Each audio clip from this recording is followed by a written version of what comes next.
육친간, 십성의 현대적 의미. 1. 십신의 올바른 이해. 사주명리학은 인간에 태어난 연월일 시 연월일시를 간지로 표현하고 이를 수리로 해석하여 음양과 오행 목화토김수를 파악하여 인간의 운명과 길중화복을 분석하는 학문이다. 이론 중에는 십신이라는 길신과 흉신으로 나뉘는데 이들은 오행생 극재화의 이치로 구성되어 있다. 또한 십신의 육친은 여성 중심으로 구성되어 있으며 부모 중 어머니가 일간을 생긴 것으로 나타납니다.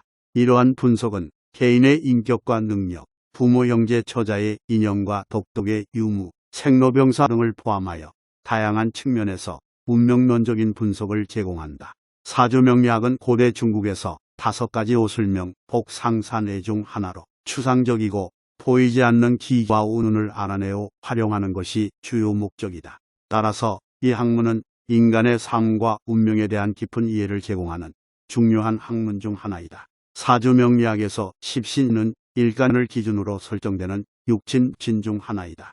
이는 태어난 날의 천간을 일간이라고 하며 이를 기준으로 십신이 결정된다. 이론적으로는 일간과 오행의 관계뿐만 아니라 음양의 관계도 함께 고려된다. 십신은 개인의 삶에 영향을 미치는 중요한 요소이다.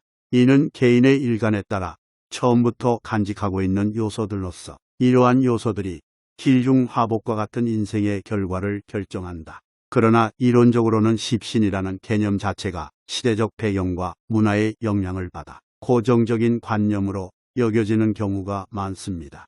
따라서 활용하는 용도에 따라 기라고 흉할 뿐 그 자체로는 기륭이 아닌 것이다. 또한 후천적인 대운과 세운에 따라 기륭이 바뀔 수 있으므로 십신의 기륭은 절대적인 것이 아니라 상대적인 것으로 생각해야 한다. 사주 분석과 해석에서는 십성이 각자의 기질과 자격력을 가지고 있다는 것이 중요한 구호로 사용된다. 비견은 형제나 친구를, 겁재는 형제나 경쟁자를 나타내며 식신은 여자에게는 자녀를, 남자에게는 장모를 의미한다. 상관은 외할아버지나 여자에게는 자식을 나타내고 정제는 남자에게는 부인을, 편제는 여자에게는 시어머니나 아버지를, 남자에게는 아버지나 부인의 형제들을 의미한다. 이 각 십성의 특징. 1. 비견, 겁재. 비견과 겁재는 중국의 명리에서 쓰이는 용어로 비견은 일간과 음양 및 오행운이 같은 경우를 가리키며 형제나 친구, 동료 등을 나타내고 겁재는 일간이 다른 음양이 같은 경우를 가리키며 경쟁자나 적인 관계를 나타낸다. 이 중에서 비견의 성질에 대해서는 진소암 선생의 명리학 언에서 다양하게 설명하고 있다. 비록 일간과 기운이 같더라도 정이 화합되지 않을 수 있다는 것이 그 중요한 특징이며 특히 편재를 가진 경우 재성을 침범하는 성향을 가지게 된다. 따라서 쇠약한 일주가 있을 경우 비견은 그 일주를 도와주는 역할을 하지만 매우 왕한 일주가 있을 경우 비견은 일주의 위세를 높이는 역할을 한다는 것이다. 이성영 선생님의 사주 첩경에서는 비견이 어깨를 나란히 한다는 뜻으로 가정에서는 형제, 사회에서는 친구가 된다고 정의하고 있다. 비견은 자신과 동조자가 되는 성격을 가지고 있어 다른 사람과 협동심이 없이 독주하려는 기질이 많으며 타인의 의사를 잘 받아들이지 않는 외고집이 있어 사교에는 능하지 못하게 된다. 13. 경제면에서는 비견은 형제로서 재물을 같이 분배하는 성질을 가지고 있어 재물을 많이 분배 또는 분탈하는 것이 특징이다. 비견은 일간에게 힘이 되는 십신으로 그 힘을 믿고 거만하거나 다른 사람의 말을 듣지 않고 혼자서만 모든 일을 해결하려는 성질을 가지고 있기에 사교성이 부족한다. 그리고 재물을 분배 또는 분탈되는 성질도 갖고 있다. 하지만 외부로부터 적이 되는 관살이 강하여 나를 극하여 들어올 때에는 비견은 어깨를 나란히 하여 나를 보조 방적 행위를 하므로 대단히 좋은 역할을 한다. 참고로 백영관의 사주정선에서는 비견은 형제, 친구, 조카, 남편의 첩 등을 표시하며 그 특성으로서는 분가, 양자, 독립, 이별, 분리 등이라고 정의하고 있다. 비견의 특성에 대해서는 자존심이 강하고 과단독행하여 자기의 주장을 고집하여 타인과 불화쟁론에 빠지고 나아가 비방분리를 초래하기 쉽다는 것이다. 그리고 심성이 고독하여 사회에 나아가 사람들과 교제하기를 싫어한다는 것이다. 비견은 아일주와 오행이 동일한 자를 비견빈이라 하며 그 중에서도 음양이 동일하면 비견빈이라 하고 음양이 다르면 겁제겁라 한다사. 그러나 비견의 경우 아일주와 같은 청간자가 됨을 말한다사. 연애자평에서 겁제라는 용어에 대한 설명과 그 의미에 대해 다루고 있다. 겁제는 음양이 다른 것을 말하며 사주의 주인인 일간의 정제를 극하는 십신을 의미한다. 이 용어는 본인이나 친구 혹은 동료와 같이 가까운 사람이 주인인 재물을 손상시키며 분탈하는 흉신으로 해석된다. 이러한 겁제는 대개 남성이 여성을 극할 때 등장하며 형제 사이에서 재물 경쟁이 많이 일어난다는 것을 언급하고 있다. 이 글에서는 또한 형사치수제라는 중국의 전통적인 가족제도에 대한 언급도 있다. 또한 겁제가 주인공의 운명에서 나타나는 경우 부정적인 영향을 미친다고도 한다. 겁제는 주인공의 자산을 침해하거나 손상시키는 역할을 하며 재물 상실, 재물 손실, 갑작스러운 재물 변화 등의 불행을 가져올 수 있다. 겁제는 주인공의 관계에서도 문제를 일으킬 수 있다.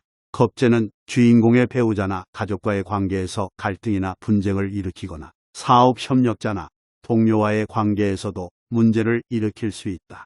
하지만 겁제는 항상 부정적인 영향만을 미치는 것은 아닙니다. 겁제는 때로는 주인공에게 좋은 변화를 가져올 수도 있다.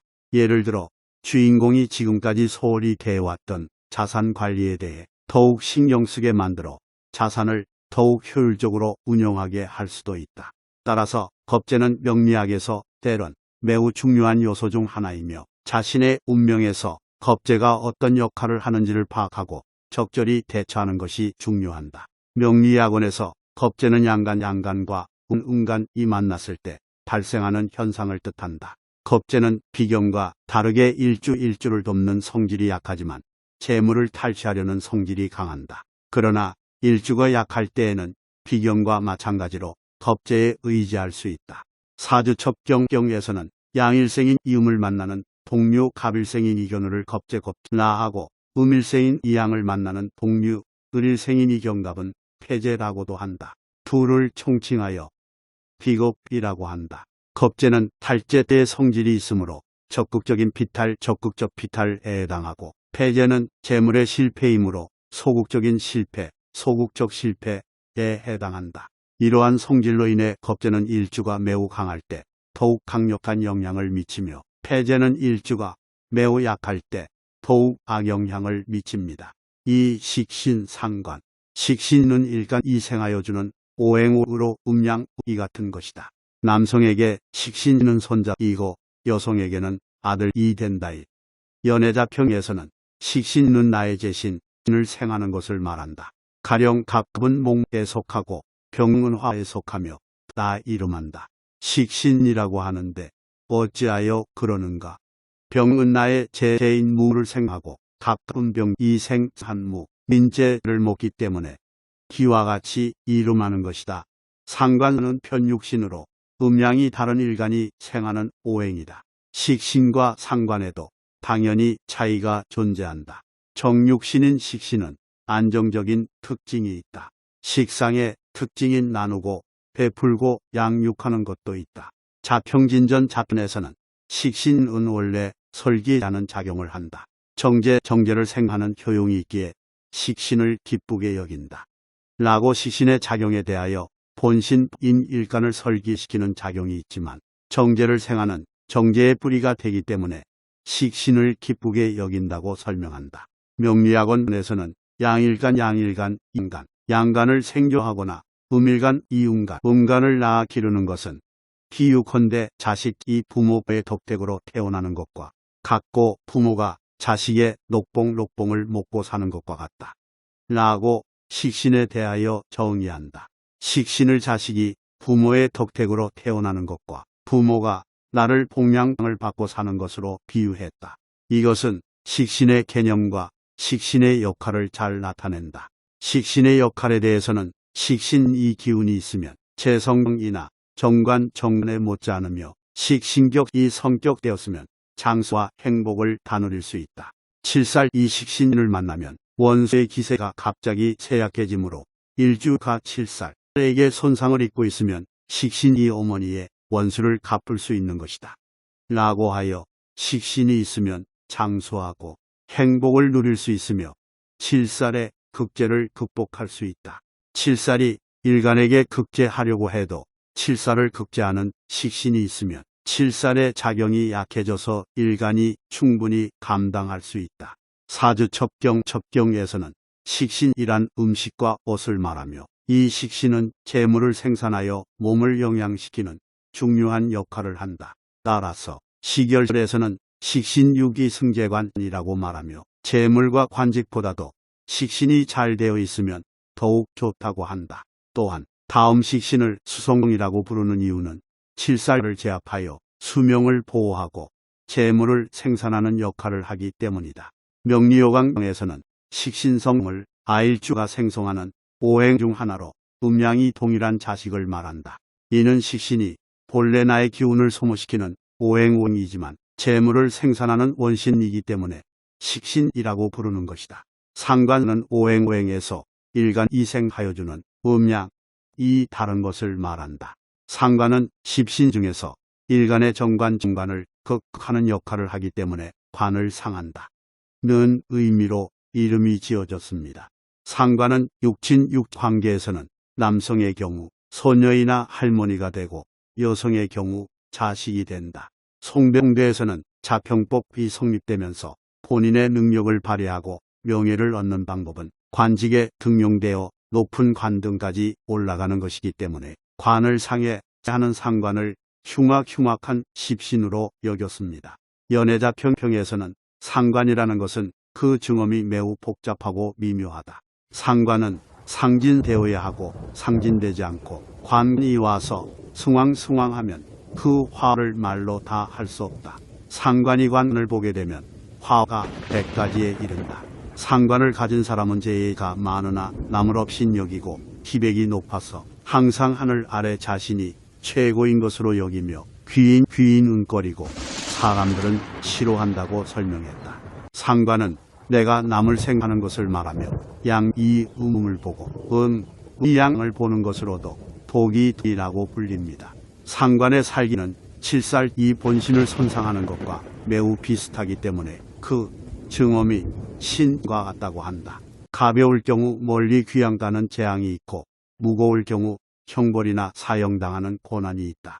상관을 가진 사람은 재능이 출중하고 재주가 있어서 기백이 높지만 그것이 과에 남을 자신보다 아래로 생각하여 사람을 대하는 성격은 관료체계에 쉽게 적응하지 못하는 불안 요소이며 관직에 나아가는 것을 방해하는 요소로 여겨집니다. 때문에 상관의 흉한 작용이 가벼우면 관직을 내려놓고 귀양하게 되고 무거우면 형벌을 받거나 사형까지도 당할 수 있는 흉엄이 있다. 따라서 상관을 가진 사람들은 상관의 영향을 잘 받지 않도록 주의해야 한다. 명리학원에 따르면 상관은 상초상과 벼슬관을 합친 단어로 일주의 기운을 훔쳐가는 것으로 선량하지 않으며 정관을 극하고 정관으로 인하여 귀하게 될 것을 방해하는 것이다. 상관은 관을 극하는 것을 의미하며 갑일생인의 관은 신김인데 상관은 정화로서 극신김하기 때문에 관성의 7살이 되는 것이다. 따라서 상관을 놓은 사람은 자신을 높이 보고 남을 없인 여기며 타를 누르고 올라가려는 성향이 있게 된다. 상관운이 들면 항상 공포와 불안을 느끼게 되며 관의 재앙을 많이 겪게 된다. 상관만 있는 것이 아니라 식신이 섞여 있더라도 상관의 특성으로 논해야 하며 상관격이 이루어졌다면 일주로서 평가해야 한다는 말도 있다. 상관은 일주의 기운을 훔쳐가는 것이므로 항상 조심해야 하며 다른 운과 함께 고려하여 판단해야 한다. 명리요강에서 상관은 오행 중 하나인데 음양이 같지 않으면 상관이 되고 음양이 같으면 식신이 된다. 상관은 관성을 극상한다는 뜻이며 정관과 평관을 모두 극하게 만듭니다. 상관은 조부나 외조부, 첩의 어머니, 자식들을 나타내며 교만하여 사람을 얕보는 성격을 가지고 있다. 그러나 실제로는 내심 온정을 품고 있을 수 있지만 남들에게는 자신을 무시하는 행동으로 오해를 받을 수 있다. 또한 상관이 많으면 자식에게 좋지 않은 영향을 미치기 때문에 상관은 흉신으로 분류된다. 이러한 내용을 사주정설에서는 자세히 설명하고 있다. 상관은 사주정설에서 조부모나 외조부를 나타내며 남성에게는 첩의 어머니, 여성에게는 자식들을 의미한다. 이들은 교만하며 얕보는 특성이 있어서 내심은 온정을 품고 있더라도 타인의 오해와 비방을 받기 쉽다. 또한 세인의 반대방 해경쟁, 실권 소송 등을 야기하기 쉽다. 비견 또는 겁재가 있으면 상관의 특성은 더욱 증가된다. 상관이 많으면 자식에게 해를 입히기 때문에 남성의 경우에는 자식에 대한 관성을 극해하는 영향을 끼치고 여성의 경우에는 식신과 상관이 자식이지만 너무 많아지면 그 자체가 좋지 않은 영향을 끼친다. 이러한 이유로 상관은 흉신으로 인식되어버리는 십신 중의 하나로 분류된다. 세, 편재, 정재. 연애자평에서 편재는 일간이 극하는 오행으로 음양이 같은 것을 말하며 많은 사람이 재로 복을 가져오는 것으로 알려져 있다. 그러나 편재는 음양이 조화를 이루지 못하여 정상적인 재가 아닌 편법 또는 부정하거나 횡재에 속하는 재물이기도 한다. 따라서 편재를 가진 사람은 형제 자매에게 재앙을 끼치는 것을 우려하며 반성이 없으면 형제 자매가 편재를 분탈해가는 것을 막을 수 없다는 것을 강조하고 있다. 편재격의 사람은 재물에 인색하지 않고 사람들에게 유종하면서도 속이는 것이 많다는 것으로 묘사된다. 또한 상신부에서는 편재가 투관되어 노출되어 있으면 재물을 가볍게 여기면서 의리를 좋아하고 사람 사귀기를 좋아해서 사람을 사랑으로 받들며 또한 시비를 말하기 좋아하고 술과 여자를 즐기는 경향이 있다는 것을 언급하고 있다. 따라서 편재는 많은 사람의 재물을 나타내지만 형제 자매에게 분탈당할 가능성이 있기 때문에 주의해야 하며 편재격의 사람들은 인간관계에서 순진하고 상대방을 속이는 경향이 있을 수 있다. 명리학원에서는 편재에 대해 양일간이 양간을 극하거나 음일간이 음간을 극하는 것을 다른 천간의 정처를 빌려 쓴 것으로 보며 일주의 편재로 일컫는다고 한다. 편재는 대체로 정재와 비슷한 역할을 하며 효신을 극하여 제압하는 것을 하는 데는 편재가 가장 적합하다고 한다.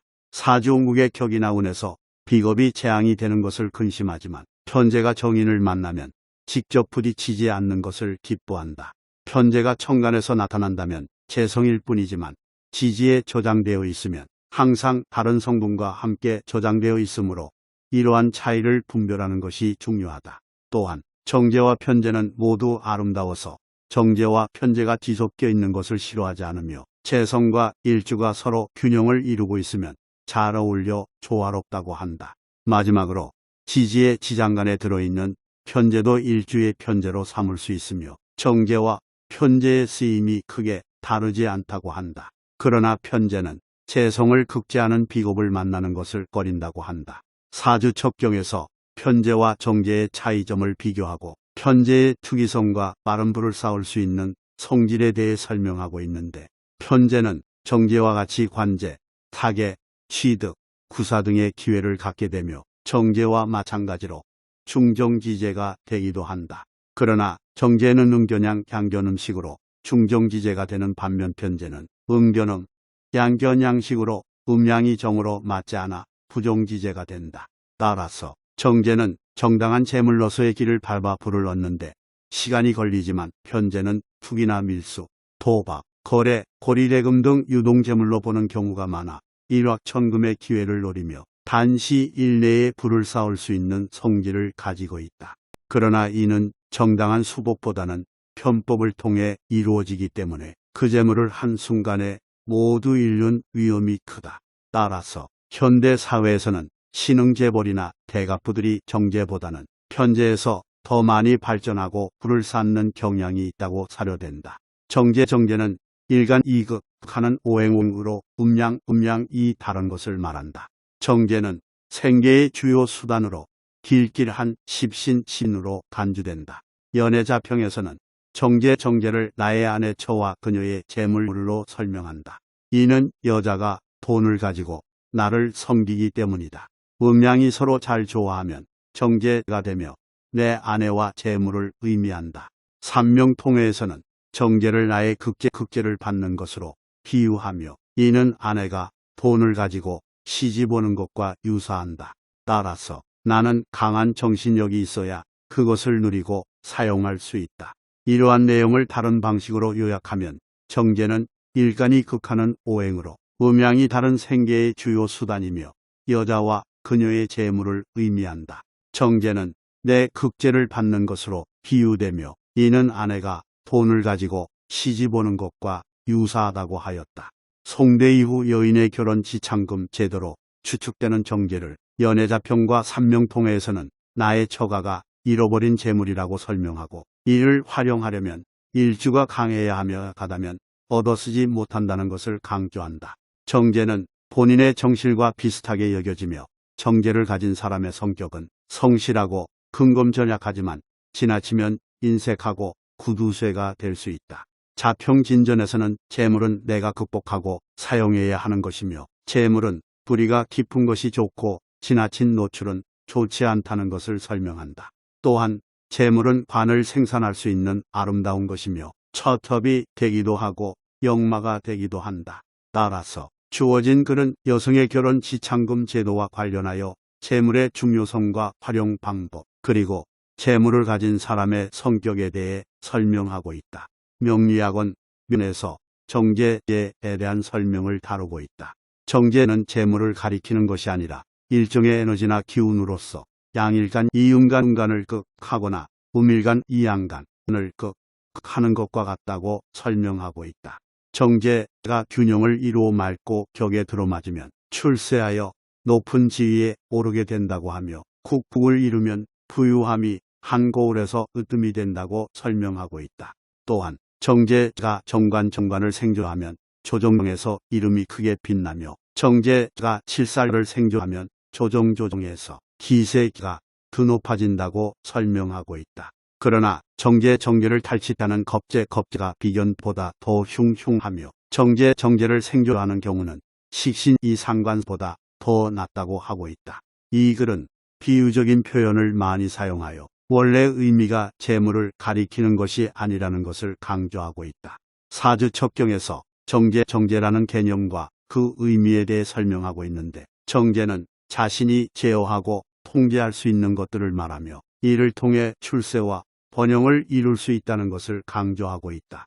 정제는 단순히 돈이나 재물로만 이루어진 것이 아니라 자신이 타인을 관리하고 조작하는 것도 정제에 해당한다고 설명하고 있다.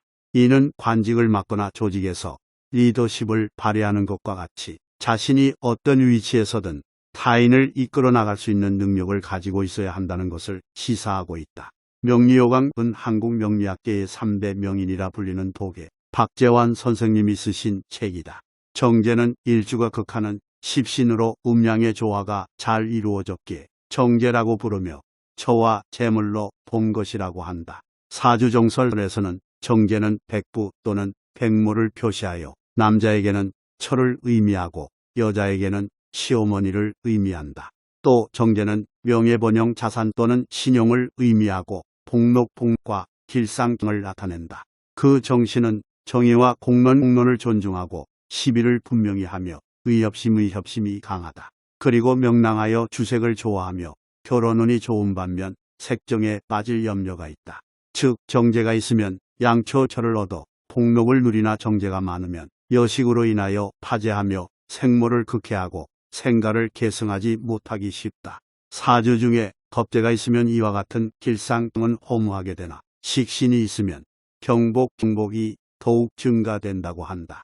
정제는 노력재물과 정당한 재물을 뜻하며 많을수록 결단력이 약하고 어머니 인연이 약하다는 특징이 있다. 편제는 사업재물과 투기재물을 뜻하며 풍류심이 있으며 좋은 것을 사는 경향이 있다.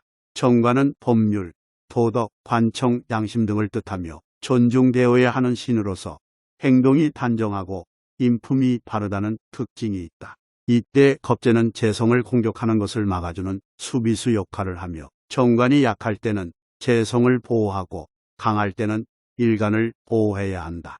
이러한 세 가지 용어는 인간의 존귀함과 책임감을 나타내는데 특히 정관은 리더와 책임자로서의 기질을 갖춘 신성한 존재로서 다양한 분야에서 활용될 수 있다는 것이 중요한 포인트이다. 사정관, 평관. 정관은 일간을 극하는 오행오행으로 음양, 음양이 다른 것을 말한다.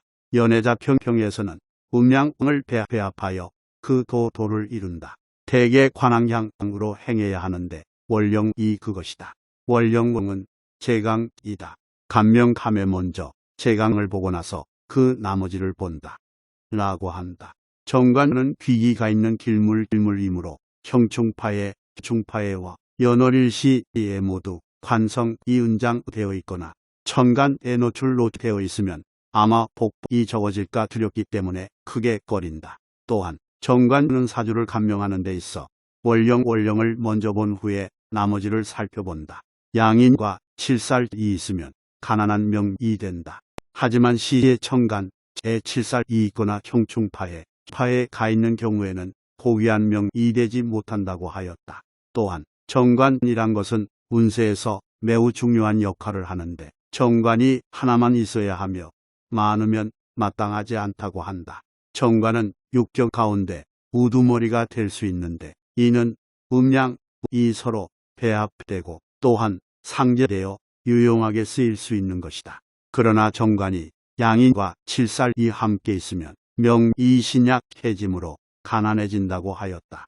또한 형충파해가 관성에 영향을 미치는 것을 꺼리고 신앙하며 상관이 없거나 상관운으로 향하지 않는 것을 기뻐한다고 한다. 삼명통의 명리학의 대표적인 서적 중 하나로 세상의 명리 이론을 망라한 것으로 그 범위가 방대하고 체계화되어 있지 않아 초학자들이 이해하기 어려울 수 있다. 삼명통에서는 정관이라는 것은 갑 이신을 보고를 이경을 보는 것과 같다고 한다. 정관은 육격 가운데 우두머리가 되며 하나만 있어야 하며 많으면 마땅하지 않다고도 한다. 정관은 일주가 건왕하여야 하며 재와 인이 있어 양쪽의 부조를 받아야 한다고도 한다. 또한 주중의 상관과 칠살중관을 보지 말아야 한다고도 한다. 정관이 제대로 작용하려면 기본적으로 일간이 신강해야 하며 관을 생해주는 재의 도움이 있어야 하고 관인상생으로 인성이 있어서 관생인 인생아 이호됨을 필요로 한다고도 한다. 그러므로 좋은 것은 신강과 재성이 있어서 재생관이 되며 인성이 있어서 관인상생관화 인생화가 모두 적용되고 거리는 것인 상관과 평관이 없다면 그 명은 대북이 하게 된다고도 한다. 명리학원에서 정관, 인성, 재성에 대한 설명과 관련된 내용이다. 이 글에서는 정관이 나를 극하여 다스리지만 그 이치가 타당하고 기세가 유순하니 정당히 나를 다스리는 관관 즉 정부라고 하며 사주의 정관과 인성이 같이 있으면 관인 상생으로 복이 있게 되지만 인성이 너무 많으면 관의 기운이 너무 많이 빠져나가므로 근심한다는 것과 재성은 재생관으로 관성의 불이가 되어 재성이 관성을 받쳐주면 높은 지위를 얻게 된다는 것을 설명한다. 그러나 비경과 겁재는 재성을 극제하는 십신이기 때문에 관성과 재성이 있는데 비경과 겁재가 또 함께 있거나 운에서 만나는 것을 우려한다는 내용이 있다. 또한 정관은 상관이 우환을 끼치는 것을 매우 싫어하며 양일간의 식신은 정관과 합하는 것을 탐하여 정관의 존재를 잊게 만들고 음일간의 식신이 무리를 지어 있으면 역시 귀한 성분인 정관을 손상시킨다는 것도 언급된다. 정관은 상관이 우환을 끼치는 것을 매우 싫어할 뿐 아니라 신령하여 존귀하지 않은 것도 싫어한다.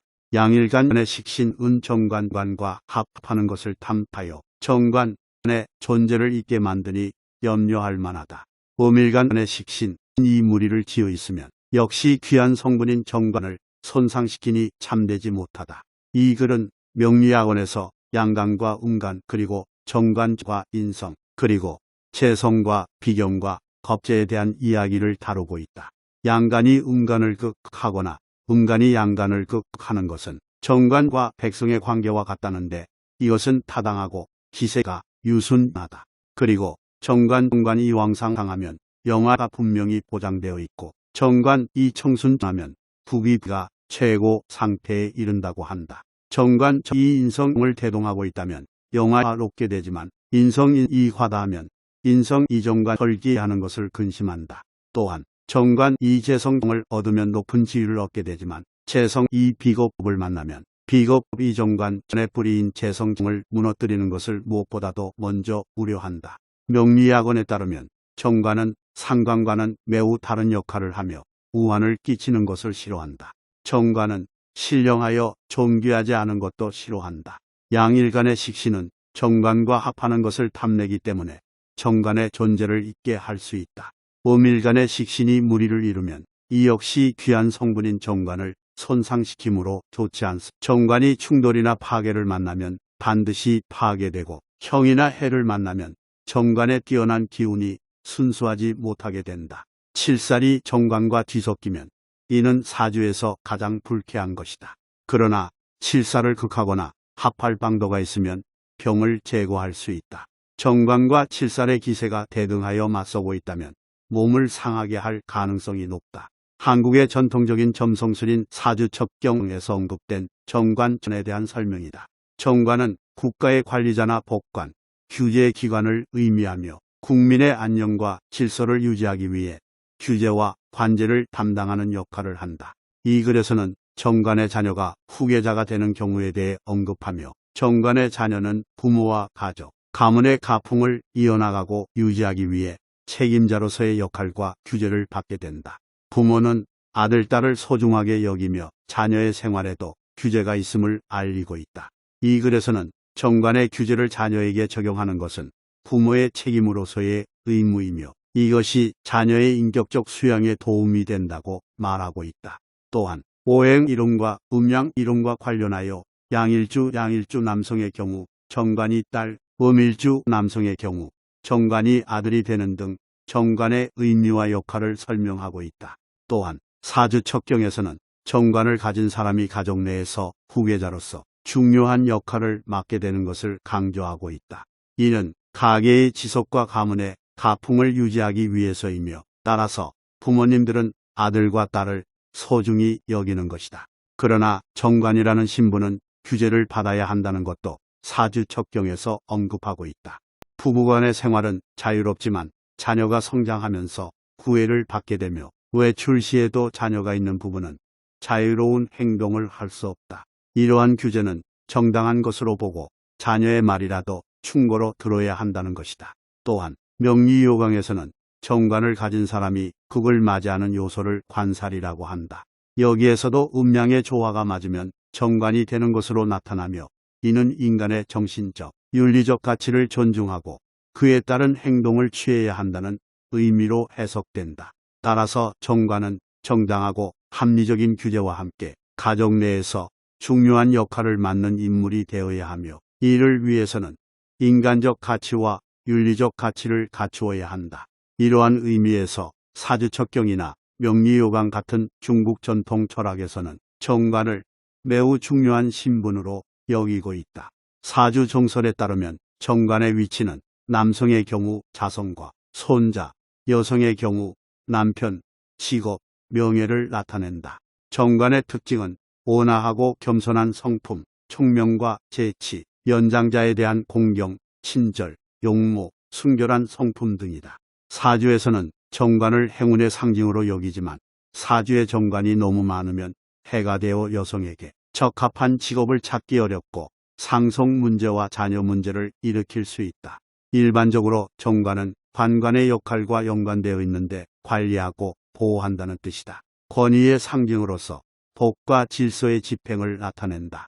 정관이 있는 사람은 공적으로나 사적으로나 롤모델이 될 수 있는 모범적이고 존경받는 사람이다. 일상적인 관점에서 관은 개인의 생명과 재산을 보호하고 관리하는 역할을 한다. 정관의 역할을 다하기 위해서는 순결한 마음과 예의, 명철한 판단력과 충성심, 그리고 법과 질서를 수호하는 강한 책임감이 있어야 한다.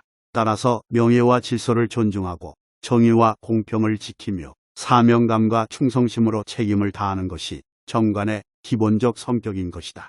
정관은 겁제의 공격으로부터 부를 지키는 부의 수호자이다. 정관은 법, 도덕, 관료의 신으로서 양심, 성실, 보호를 상징한다.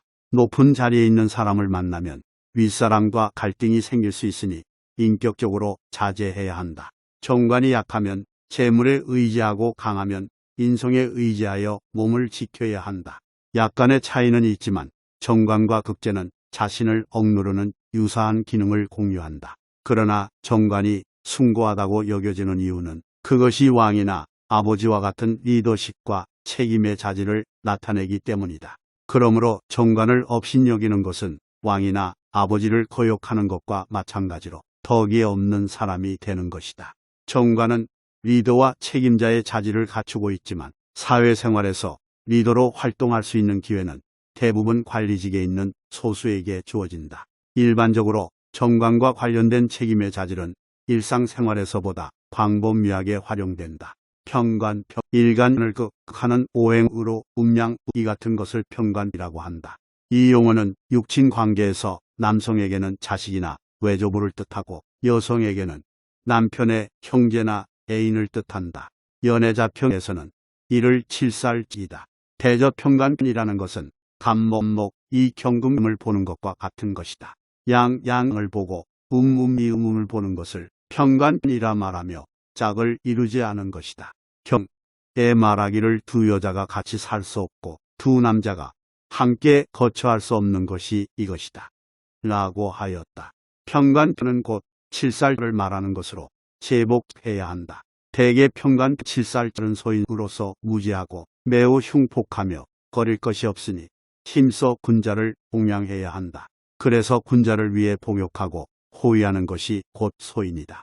오직 징계하지 않고 기술적으로 제어함이 없으면 길들여지지 않고 복종하지 않게 된다. 또한 말하기를 제복함이 있으면 평관이 되고 제복함이 없으면 칠살이 된다. 라고 하였다. 칠살은 신앙함을 가장 좋아하고 제복함이 있으면 기묘하게 된다. 원래 제복함이 있으면 사랑은 운으로 행하여야 신앙하면 칠살이 화하여 평관이 되나 신약하고 제복함이 없으면 칠살이 된다는 것이다. 평관은 남자 사주에서는 남편의 형제 자매나 자녀, 외할머니, 여자 사주에서는 자녀나 처의 형제를 가리킨다. 평관은 야심과 투쟁의식이 강하고 충동적이고 완고한 경향이 있는 것이 특징이다. 그들은 영리하고 교활하며 자신을 과대평가하는 경향이 있다. 일상의 기둥이 약하고 평관이 강하면 운이 좋아지지 않으면 병이나 사고를 당할 수 있다. 일상의 기둥과 평관 사이에 균형이 맞아야 하고 균형이 맞아야 인생이 성공한다고 한다. 일상의 기둥은 강하지만 평관이 약하면 창의력 부족으로 이어질 수 있고 일상의 기둥은 약하지만 평관이 강하면 지략의 부족으로 이어질 수 있다. 삼명통해에 따르면 평관은 양간이 같은 양 또는 음간이 같은 음을 보는 경우 등을 의미한다. 동성끼리는 짝을 이루지 못하고 고로 편이라는 이름이 붙어 또한 평관은 흉폭하고 무례한 성격을 가지고 있어 기본적으로 흉신으로 분류된다. 칠살은 평관과 마찬가지로 7번째 간으로 상국하여 싸우기에 흉엄한 성향을 지니고 있다. 신과 칠살이 모두 강한 경우에도 칠살에 대한 제복이 없으면 칠살이 왕 강함한 운으로 흐르는 경우 귀하지만 오래가지 못한다. 사람이 요절하거나 가난한 것은 필연적으로 신이 세한 상태에서 칠살을 만나기 때문이다. 칠살이 있는 사주에서 신이 세한 경우 수명에 큰 악영향을 그러므로 사람이 수명을 다 채우지 못하고 요절하는 것을 표현할 때 칠살이란 직접적이나 간접적으로 인일간을 극제하는 오행으로 이루어져 있기 때문이다. 평관의 성격은 칠살과 마찬가지로 세력을 누르고 주색을 좋아하며 다투기를 좋아한다. 또한 약자를 돕고 강자를 기만하는 경향을 지니고 있으며 성격이 호랑이와 같이 급하고 바람같다 하였다. 명리학원에서는 평관에 대해 말하며 양간과 음간이 서로 대립하는 관계에 있는 성분으로 일간에서부터 세어가면 7번째에 해당하는 천간이라고 한다. 이러한 성분은 칠살이라 불리며 다른 성분들을 논평하기 전에 반드시 먼저 처리되어야 한다고 강조한다. 그러나 평가는 극제하기가 어려운 성분이며 다양한 방법으로 제어해야 한다고 설명한다. 이를 위해 식신으로 칠사를 극제하거나 인성으로 칠사를 인화시켜 화평하게 만들거나 상관으로 칠사를 대적하여 두 흉신을 함께 제거하거나 인으로 칠살과 합하여 칠사를 제어하는 것이 적절하다. 하지만 평가는 정당한 규제를 통해 나를 제어하는 십신인 정관과는 달리 증오를 가지고 나를 억압하는 십신이다. 따라서 평관을 제어하는 것은 매우 중요한 일이며 이를 통해 다른 성분들을 논평할 수 있다는 것을 강조하고 있다. 한국 명리학의 대표서인 명리요강에서는 평관은 일간을 극제하는 관성으로 양간이 양간의 극을 받거나 음간이 음간과 다투는 관계에 있는 성분으로 일명 칠살이라 불립니다. 평관은 권병, 완강, 투쟁, 성극, 흉폭, 고독 등의 특성을 가지고 있으며 편제가 있을 때는 이러한 특성이 더욱 증가된다. 명리요강은 평관을 정관과 대비하여 다루고 있으며 정관은 규제를 통해 나를 제어하는 십신이고 평관은 증오를 가지고 나를 억압하는 십신이라고 설명한다. 또한 평관은 음양의 조화가 이루어지지 않았기 때문에 좋지 않은 것으로 분류된다. 따라서 평관은 흉한 특성을 가지고 있기 때문에 명리학에서는 흉한 십신으로 분류되며 이를 극제하거나 제어하기 위해서는 다양한 방법을 사용해야 한다는 것이다. 5. 정인, 편인. 정인과 편인의 중요성에 대해 설명하고 있다. 정인은 일간을 생으로 하여 음양이 다른 것을 말하며 남성에게는 어머니와 장인, 여성에게는 어머니와 사위, 손자, 손녀에 해당한다. 이는 인수를 말하는 것으로 관성이 있더라도 인수가 없으면 참된 관성이 아니며 인수가 있고 관성이 없으면 높은 고관까지 올라갈 수 있다. 또한 이는 나를 생조해 주는 것으로 학문과 지혜와 연결되어 많이 배운 사람일수록 사려가 깊으며 지혜가 넉넉하다. 이러한 명리학의 개념은 그 시대의 유학과도 연결되어 있으며 인과 이해, 인륜과 도덕을 중요시하는 학풍을 형성했다. 이를 통해 사람은 다른 사람과 상조, 생양으로 인해 더 많은 복을 얻을 수 있으며 지혜와 사려가 많은 사람일수록 그 복을 더욱 크게 누릴 수 있다는 것을 알 수 있다. 정인은 존친인 어머니를 상징하며 글과 학문의 신으로 여겨진다. 성격이 좋은 사람은 좋은 학업운을 가져온다. 정인이와 편인이 함께 있으면 집중력이 약해지고 생각이 많아 결단력이 결여될 수 있다.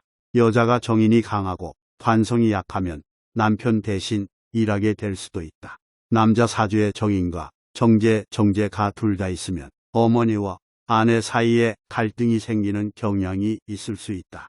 정인이는 극단을 싫어하지만 정의감이 강하고 인품이 좋은 사람이라면 강한 정제가 유리하다. 삼명통용에서는 인수라는 것이 나를 생산하는 오행오의 이름이며 나의 기를 생산하는 원류인 생기로부터 나를 보호하고 관성이 나를 상하지 않게 해주는 부모를 나타내는 것이라고 설명한다. 이는 사람이 물을 얻기 위해 돕고 키워주는 것으로 볼 수 있으며 인간관계에서의 상호 협력을 나타내는 묘사로서 매우 흥미롭다. 정인을 인수로 표현하고 부모에 비유하여 나를 생산하는 원기로 설명한다.